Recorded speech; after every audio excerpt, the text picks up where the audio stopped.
Greetings my dear students. Beta, as we are discussing traditional approach of capital structure chapter and we are going to discuss illustration number 7 today.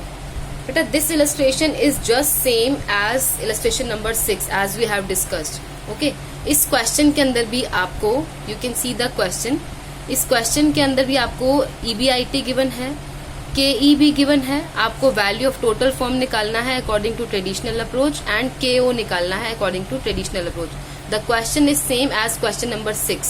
Okay, and part C is also same, but इसके अंदर इसने बोला है कि अगर additional date 5 lakh rupees का आ जाए, मतलब पहले जो डेट गिवन था क्वेश्चन के अंदर it was given as 4 lakh rupees, additional debt of 5 lakh is to be raised by the company. It means अब डेट कितने का हो जाएगा आपका, यानी जो अब आपका जो केस नंबर C है इसमें आपका डेट इंक्रीज कर दिया जाएगा. अब डेट आपका 5 लाख से बढ़ा दिया जाएगा. Sorry, debt was given as 10 lakh rupees in first case, उसको ही इंक्रीज करके 5 लाख से बढ़ा दिया जाए, यानी 15 लाख रुपीज डेट कर दिया जाए. केस नंबर 3 में ये दे रखा है. Otherwise the question is same and you have to do this question yourself. And solution जो है you can check solution, otherwise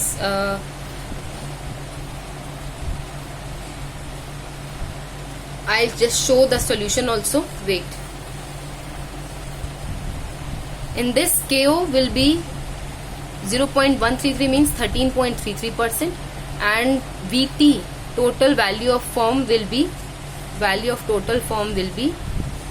30. This is 30 lakhs. Okay. First and second case तो यहीं पे ही कवर हो जाते हैं आपके. केस नंबर 3 का जो आपका आंसर रहेगा that will be value of total form 28,75,000 हो जाएगा. केस C वो केस है जिसके अंदर debt has been increase from 10 lakh to 15 lakh. बोला गया ना एडिशनल 5 लाख का डेट बढ़ा दिया जाए. पहले डेट 10 लाख रुपीज का था, इस C पार्ट में डेट को 5 लाख रुपीज से बढ़ा दिया गया है. Okay, so just read the question and start doing the question in the same way as I have discussed question number 6 with you. Okay, now I am coming to illustration number 8. See, illustration number 8, I am reading the question. This is also according to traditional approach only. X Limited has 20% debt. Debt का amount given नहीं है but 20% debt है, मतलब जितना total capital structure है company का उसमें से 20% is debt and 80% is equity in its capital structure. 80% equity है और 20% डेट है.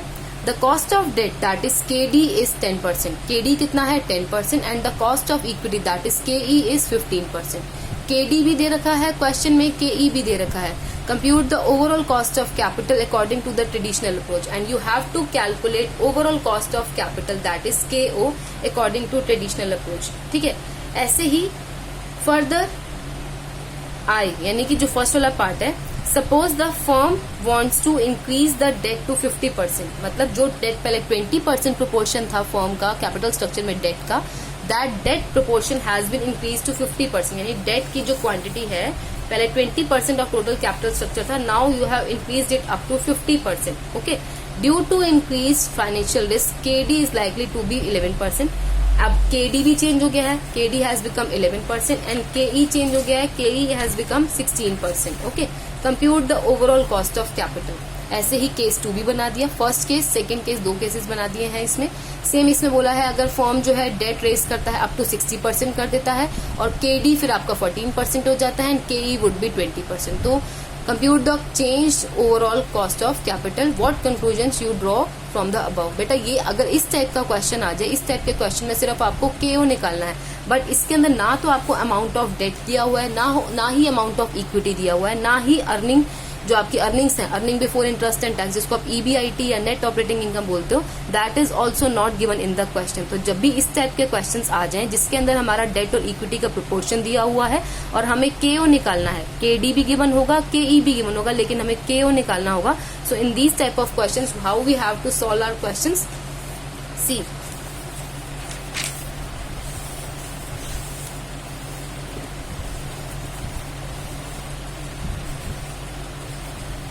सबसे पहले बेटा स्टेटमेंट में क्या दिया हुआ है आपको दिया हुआ है प्रोपोर्शन ऑफ डेट, है ना. डेट का प्रोपोर्शन दिया हुआ है आपको, डेट की क्वांटिटी नहीं दी है, डेट का प्रोपोर्शन दिया है. कितना दिया है, गिवन एज 20%, यानी कि 100% टोटल कैपिटल में से 20 is your debt, 20% is your debt and 80% is your equity. तो जब भी इस टाइप के क्वेश्चंस आ जाए बेटा और आपको केओ निकालना हो ना, तो आपको केओ कैसे निकालना होता है, you just need to check, छोटा सा फॉर्मूला है, K O is equal to proportion of debt, debt कितना था 20% है ना, तो प्रोपोर्शन ऑफ डेट लिखो 0.20 मल्टीप्लाइड बाय केडी, केडी कितना है इस क्वेश्चन के अंदर, केडी फर्स्ट पार्ट में हमारा केडी गिवन है 10%, तो 10% इज 0.10, ओके, इसको 0.10 भी बोल सकती हूँ और 10/100 करके भी लिख सकती हूँ, एक ही बात है, प्लस बीच में प्लस का साइन लगाएंगे आप लोग, लाइक ऐसे 0.20 डेट का प्रोपोर्शन इनटू केडी प्लस केई का प्रोपोर्शन कितना है, दिस इज केई मतलब इक्विटी, यानी सॉरी इक्विटी का प्रोपोर्शन कितना है, केई नहीं, इक्विटी का प्रोपोर्शन कितना है, दिस इज 80%, तो 80% इज 0.80 इनटू केई कितना दे रखा है क्वेश्चन में 15%, तो 15% को आई कैन राइट एज 0.15, तो आपको जस्ट इसको सॉल्व करना है बेटा, 0.20 into 0.10, this is proportion of debt into K D plus proportion of equity into K E, दोनों को ऐड कर दो, ये आपका आता है बेटा 0.14 और you can write it as 14%, तो ये क्या है आपका केओ, केओ क्या निकल गया आपका 14%। तो जब भी बेटा आपके पास ईबीआईटी डेट का अमाउंट जैसे पिछले क्वेश्चंस में दिया हुआ होता था, ऐसा ना दिया हो, तो what you have to do, you just have to apply this formula in which you have to multiply debt का proportion multiplied by KD, equity का proportion multiplied by KE, then you will be able to find out KO, that is overall cost of capital. Okay, part number 1 पर आ रही हूँ। इसमें जो part number 1 में दे रखा था, क्या दे रखा था, further it was given as suppose the firm wants to increase the debt to 50%, अब डेट का प्रोपोर्शन कितना बढ़ा दिया 50%, due to increase financial risk, K D भी बढ़ गया, K D is likely to be 11% and K E भी बढ़ गया, that is 16%, compute the overall cost of capital. So I am doing part 1 also, part 1 में भी वही सेम फॉर्मूला अप्लाई करूंगी, दिस इज केओ, अब डेट का प्रोपोर्शन कितना कर दिया 0.50, इट मीन्स अब ये जो डेट था ये 50% कर दिया और इक्विटी भी कितनी कर दी 50, अब ये 50-50 प्रोपोर्शन हो गया आपका, तो 0.50 डेट का प्रोपोर्शन मल्टीप्लाइड बाय, जब हमने डेट का प्रोपोर्शन 50% किया यानी 0.50 किया तो हमारा केडी हो गया 0.11, ओके, प्लस जब इक्विटी का प्रोपोर्शन 0.50 किया तो केई कितना हो गया 0.16, तो मैंने सिर्फ क्या करा है, डेट का proportion into K D plus equity का प्रोपोर्शन इंटू केई, मल्टीप्लाई किया दोनों को आपस में, इन दोनों को, और देन प्लस किया, तो मेरा आंसर आता है, इट कम्स आउट टू 0.135 और I can write it as 13.5%। ऐसे ही बेटा पार्ट नंबर सी में, पार्ट नंबर जो आपका 2 दिया हुआ है, जिसके अंदर आपको डेट रेस करने के लिए बोला है 60% तक डेट कर दो, केडी कितना हो जाएगा 14% और केई हो जाएगा 20%। आपको क्या करना है, compute the change overall cost of capital, इसमें भी आपको केओ निकालना है। In the same way you are going to do the same, like जैसे हमने फर्स्ट पार्ट इसमें सॉल्व किया है, okay, 0.60 into 0.14 plus 0.40 into 0.20, obviously अगर 100% में से 60% डेट है तो 40% इक्विटी होगा, तो मैं इसको कैसे लिखूंगी, 60% डेट है तो मतलब 0.60 इंटू 0.14, ठीक है, K D proportion of debt into K D plus proportion of equity कितना हो गया, अगर ये 60 है तो वो 40% होगा, तो 40 यानी 0.40 इंटू केई का परसेंटेज कितना है, केई इज 0.20, दोनों को मल्टीप्लाई कर दो and you will be able to get your answer as 16.4%, okay. तो इसमें क्या बोला, जब अब आपको ओवरऑल कंक्लूजन भी निकालना था, कंक्लूजन क्या था, फर्स्ट केस में केओ आया 14%, सेकंड केस में केओ आया 13.5%, थर्ड केस में केओ आया है 16.4%। किस केस में केओ सबसे ज्यादा है, केओ सबसे ज्यादा है 16.4% में, क्यों, क्योंकि इसके अंदर डेट का प्रोपोर्शन आपने क्या करा है, as you increase the debt, जैसे आपने डेट को बढ़ाया, डेट कितना था, देखो पहले मेरा सिर्फ 20% डेट था, फिर मेरा डेट हो गया 50% एंड देन मेरा डेट हो गया 60%।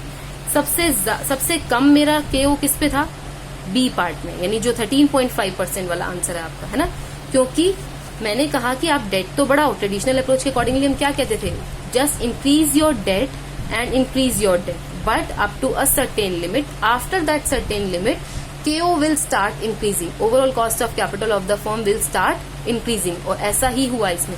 फर्स्ट केस में डेट का प्रोपोर्शन था जस्ट 20%, ओके, फिर डेट का प्रोपोर्शन हो गया 50%, फिर डेट का प्रोपोर्शन हो गया 60%। यानी कि अगर आप 50% तक डेट बढ़ाते हो तो इट्स ओके, ये वो लिमिट है जब आपका केओ इस लेवल तक डिक्रीज होता जाएगा। बट अगर इसके आगे 50% से बढ़ाकर आपने 60% डेट किया तो क्या प्रॉब्लम होगी, KO will start increasing, as in this case it has increase from 13.5% to 16.4%। Okay, so इस केस में आपका केओ बढ़ गया है। Okay, so beta, in this type of question you have to draw the conclusion also, and you have to write in the words, as we increase debt after a certain limit, the KO will start increasing after that. Okay, तो ये हमारी traditional approach के accordingly हमने KO का conclusion draw कर दिया। इन the same वे बेटा question number 9, illustration number 9 भी गिवन है।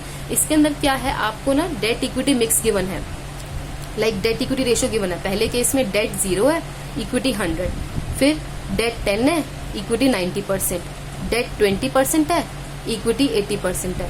उसी केस में केई दे रखा, केडी भी दे रखा है और केई भी दे रखा है। तो आपको सिंपल हर एक केस का, जैसे हमने इलस्ट्रेशन नंबर 8 किया है ना, in the same way you have to do illustration number 9। पहला केस मैं आपको करके बताती हूँ या दूसरा केस मैं आपको करके बताती हूँ। फर्स्ट केस आप कर लेंगे easily. I am doing second case for you.